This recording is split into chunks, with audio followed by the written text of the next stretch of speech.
Hi అండి, అందరికీ నమస్తే. నేను ఇట్స్ మీ ఖమ్మం పిల్ల. ఎలా ఉన్నారు? బాగున్నారా? నేను చాలా బాగున్నానండి.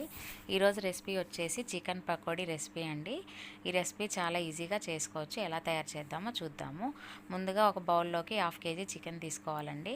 అందులో ఉప్పు, కారం, మసాలా, ధనియా పౌడరు, అల్లం వెల్లుల్లిపాయ పేస్టు, కొద్దిగా గరం మసాలా పౌడరు, దాంట్లో కొద్దిగా మైదా, నిమ్మకాయ లేదా పెరుగు వేసుకోవాలండి. వేసుకున్న తర్వాత ఈ మిశ్రమాన్ని బాగా మిక్స్ చేసుకోవాలి. మిక్స్ చేసుకున్న ఈ మిశ్రమాన్ని 1/2 అవర్ లేదా 1 అవర్ పాటు పక్కన పెట్టుకోవాలి. అలా చేయడం ద్వారా ఉప్పు, కారం, మసాలా ముక్కలకి బాగా పడుతుంది. తర్వాత ఒక బౌల్లోకి ఆయిల్ తీసుకోండి. సరిపడా ఆయిల్ తీసుకొనేసి ఈ చికెన్ ముక్కల్ని ఫ్రై చేసుకోండి. దీన్ని మీడియం ఫ్లేమ్లోనే వేయించడం ద్వారా బాగా క్రిస్పీగా వస్తాయి. ఇలా గోల్డెన్ బ్రౌన్కి రాగానే తీసేసి సర్వ్ చేసుకోవచ్చండి. చాలా క్రిస్పీగా, చాలా టేస్టీగా, చాలా బాగుంటాయి. ఓకే అండి, లైక్ చేయండి, షేర్ చేయండి, సబ్స్క్రైబ్ చేయండి. బాయ్.